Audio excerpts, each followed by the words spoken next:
The stars had a strange beauty when death waited among them. Captain James Chen stared at the cracked view screen as another colony ship exploded in silence. 50,000 souls trapped in dying metal shells, drifting through the void with no hope of return. Navigation had failed 3 jumps ago, some spatial anomaly their outdated Earth computers couldn't calculate. 12 ships lost in uncharted space, life support failing, rations dwindling. Children wept in the lower decks while parents whispered lies about rescue. James knew the truth. They were 4 months from the nearest human outpost. The beacon barely reached nearby systems, and even if it did, who would answer? Humanity had no allies out here, only the cold arithmetic of survival. Contacts, Captain. 3 ships just dropped out of FTL. His heart sank. Pirates, probably. He armed weapons. One last fight before the power gave out. But the vessels that appeared were unlike anything he'd seen. Graceful curves, shimmering hulls like liquid light, each one massive enough to engulf his flagship. The comm crackled. The translator struggled, but delivered a message clear enough. Human vessels, we are the Valoran Collective. We received your distress signal. Do you require assistance? James hesitated. First contact could go horribly wrong. But what choice was left? This is Captain James Chen of the Earth Colony Fleet. We need help. Our navigation is damaged. Supplies failing. A pause.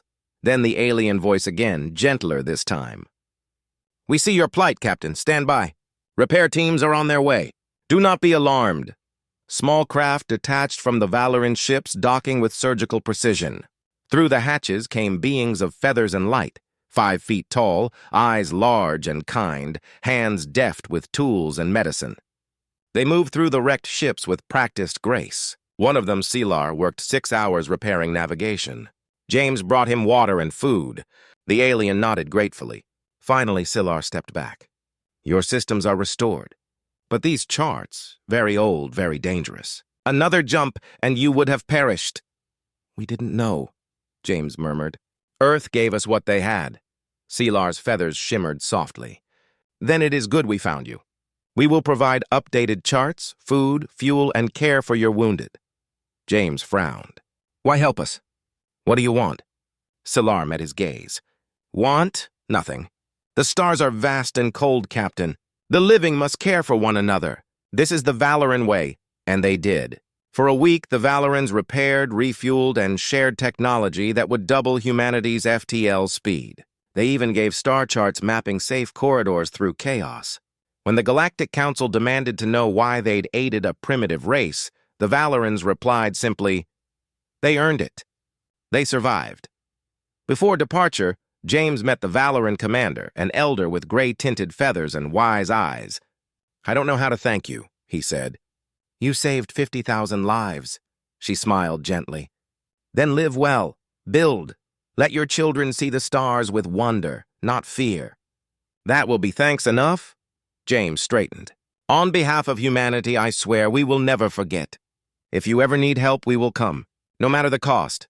Her feathers rippled with quiet laughter. I believe you will, Captain. I see the fire in your eyes. The colony fleet jumped to FTL, vanishing toward safety. Behind them, the Valoran ships faded back into the dark.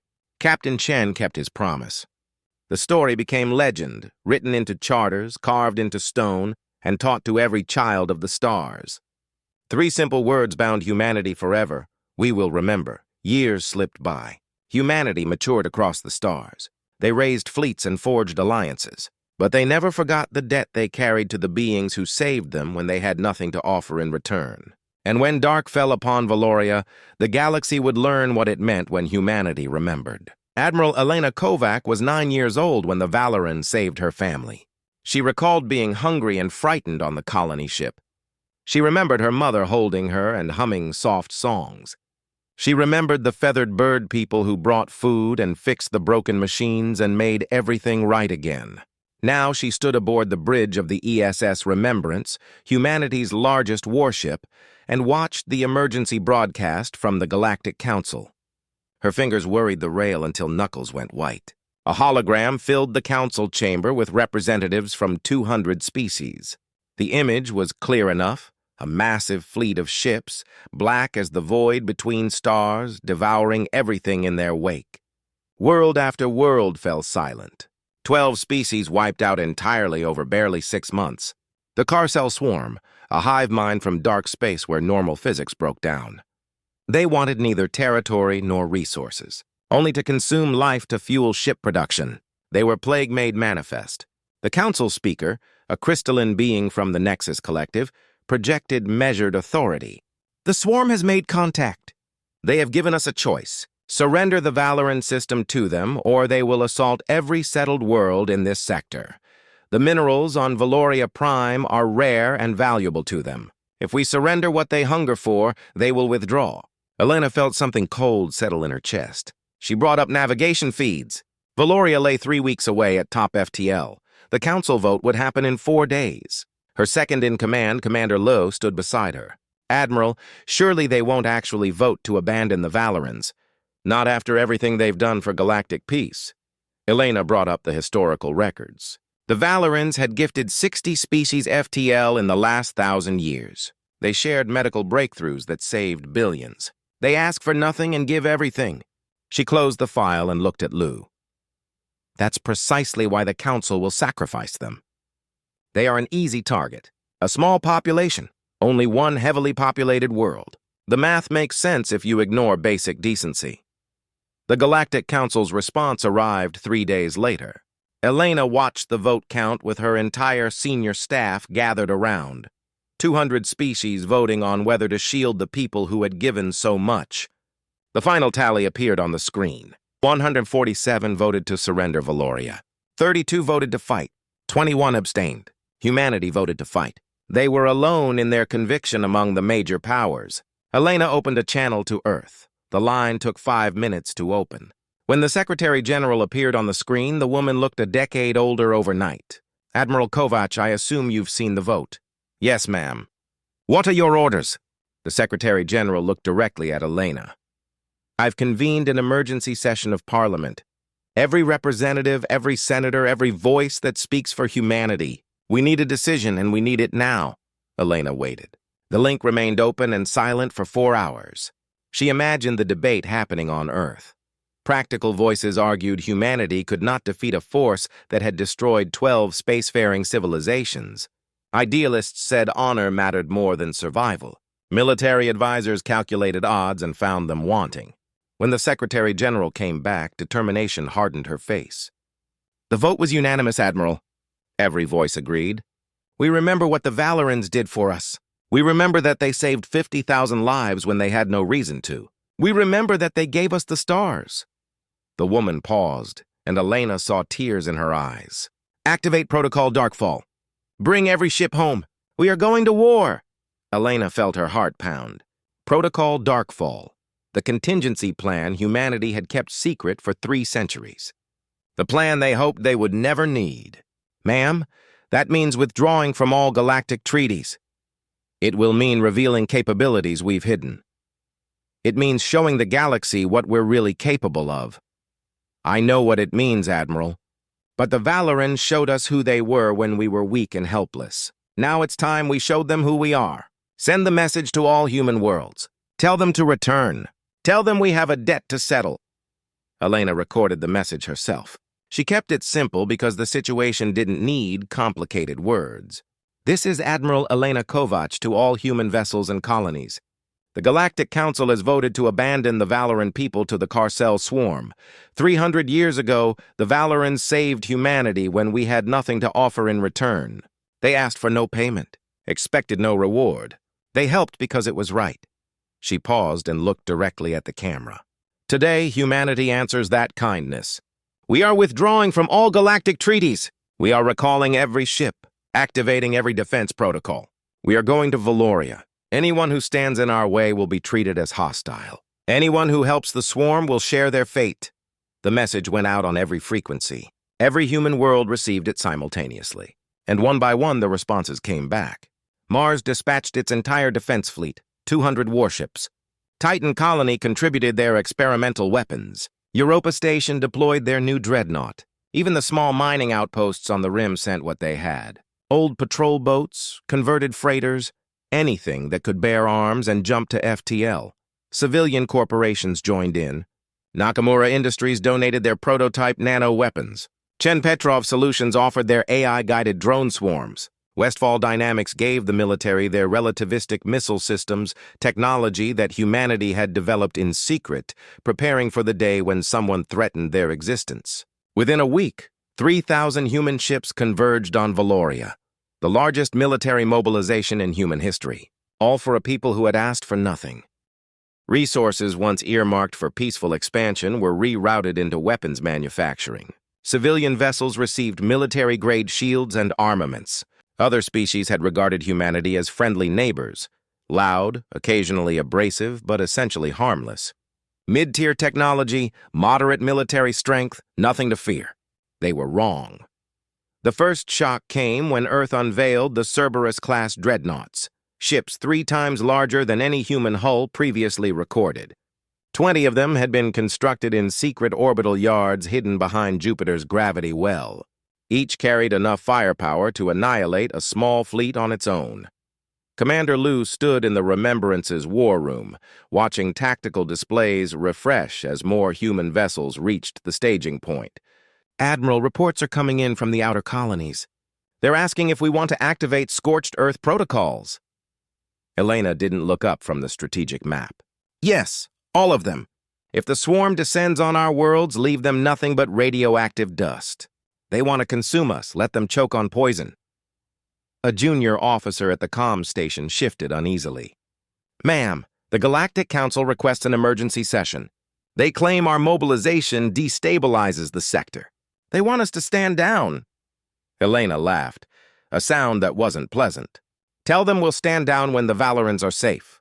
Until then, send whatever diplomatic hissings they like. We're not listening."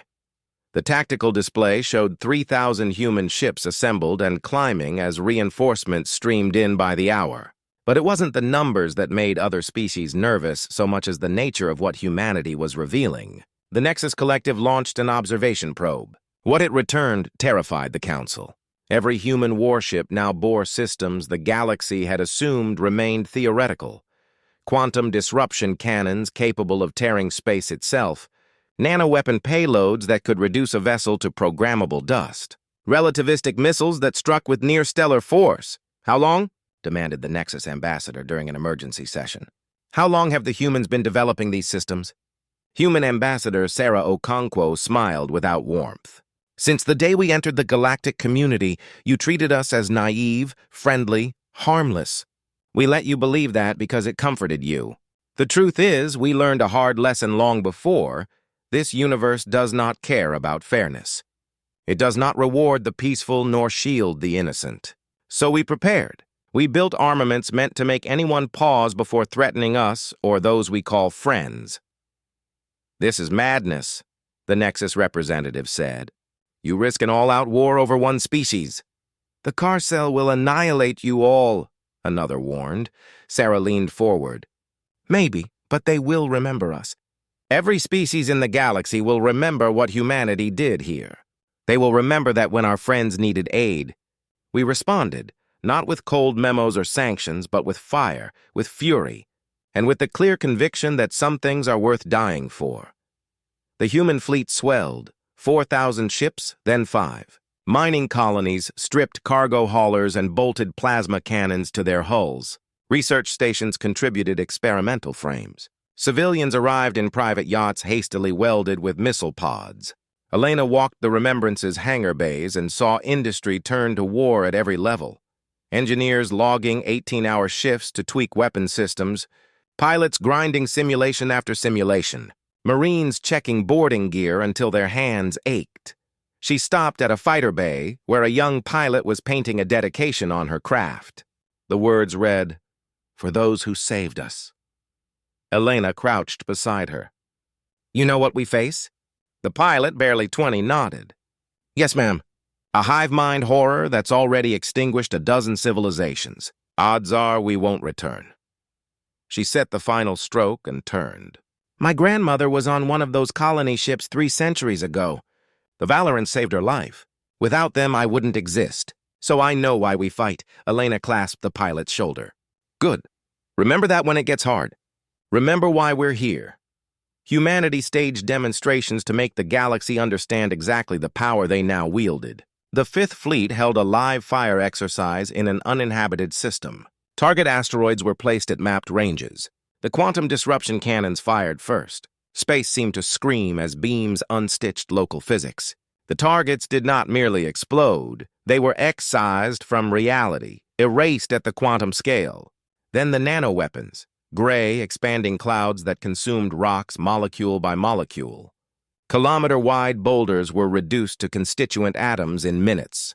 Finally, the relativistic missiles, small points on sensors that arrived and struck with energy visible for light hours.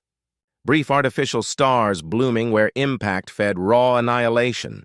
The demonstration stoked a sensation the galaxy had not felt in generations. Raw, elemental fear. The Council sent an entreaty. Please reconsider. The Carcel cannot be negotiated with. They will destroy you all. Is one species worth risking your entire civilization? Elena recorded the reply herself. She wanted her face to be seen when she spoke. 300 years ago, the Valorans had a choice. They could have passed our distress call and preserved their resources. They could have left us to die in the cold between stars. They didn't. They helped because it was right. Because the living must care for one another. Because the stars should be shared freely. She let silence hang like a blade. Now you ask if the Valorans are worth our sacrifice. You ask if we are willing to risk everything for one world. The question is not theoretical for us. These are not abstractions. They are the faces of people who taught our children to read, the hands that repaired our ships, the soft voices that sang mothers to sleep. Memory is not idle sentiment. It is the thread that binds duty to action. If remembrance demands sacrifice, then sacrifice will be offered. We will not let gratitude be traded away in council halls while a swarm eats the living. If the galaxy cannot grasp that, then perhaps it must learn through consequence. Let history mark who stood when others fled. We will etch our choice into the bones of the stars. The extracted resources once meant for peaceful expansion now poured entirely into weapons production. Civilian ships received military-grade armor and armaments.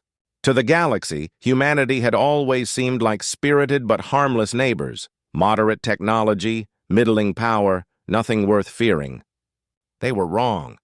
The first shock came when Earth revealed the Cerberus-class dreadnoughts, colossal warships 3 times larger than any human design ever recorded. 20 had been built in secret orbital yards hidden behind Jupiter's gravity well. Each one carried the power to annihilate an entire fleet.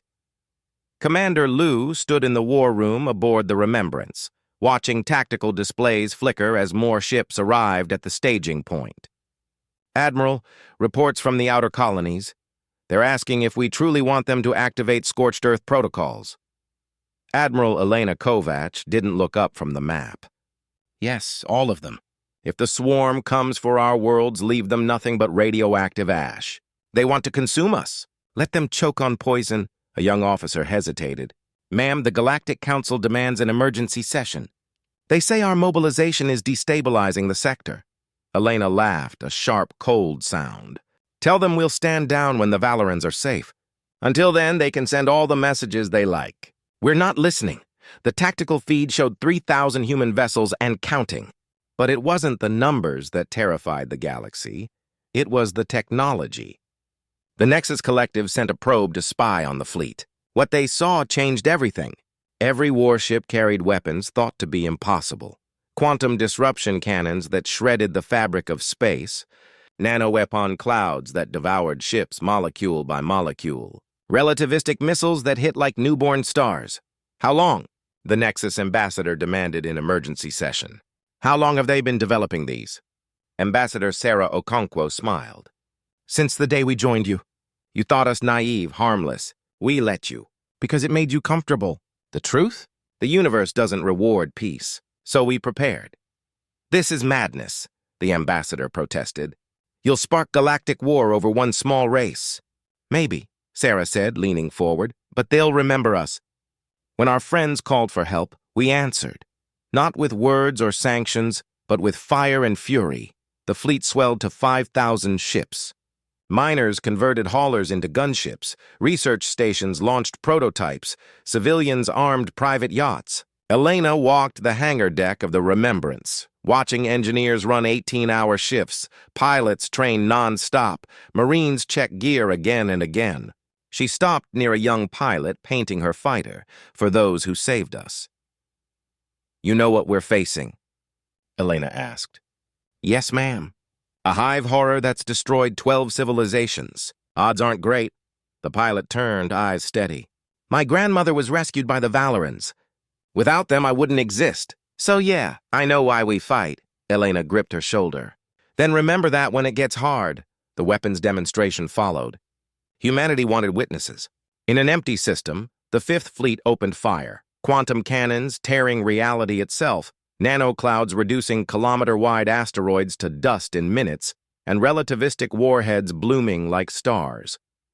The galaxy watched and remembered fear.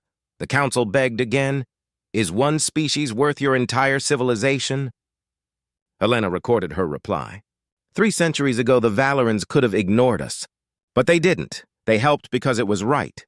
Now you ask if they're worth our sacrifice? Yes, that's what you do for friends. And if the galaxy can't understand that, then maybe it deserves the darkness. The fleet reached 6,000 ships, the largest in galactic history. Veterans returned, youth volunteered, engineers prayed their work would hold. The swarm was 3 days from Valoria. Humanity would arrive in 4. Too late to prevent the first strike, but just in time to repay a debt. "All ships," Elena broadcast. "In 3 days, we face an enemy that's never known defeat. Let's teach them what happens when they threaten our friends.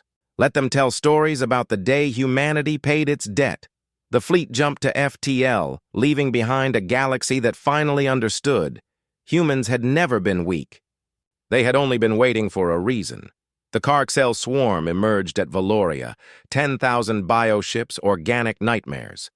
Their hive mind voice thundered across channels. "Valoran Collective, you have 6 hours to evacuate." Resistance is illogical. Compliance ensures survival. Ambassador Trillick stood in the command center as evacuations failed to save billions. He prepared to surrender until sensors lit up. Thousands of ships appeared, forming a wall before Valoria. "Ambassador Trillick," came Elena's voice, "this is Admiral Kovac. Sorry we're late. Keep your people on the surface. This won't take long."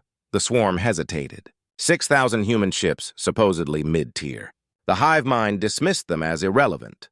"Humans," it broadcast, "this does not concern you. Withdraw or share their fate." Elena smiled. "You made a mistake. You threatened those who once saved us. You're not leaving this system. Today, you learn what happens when you threaten humanity's friends." She opened the fleet-wide channel. "All ships, execute Protocol Darkfall."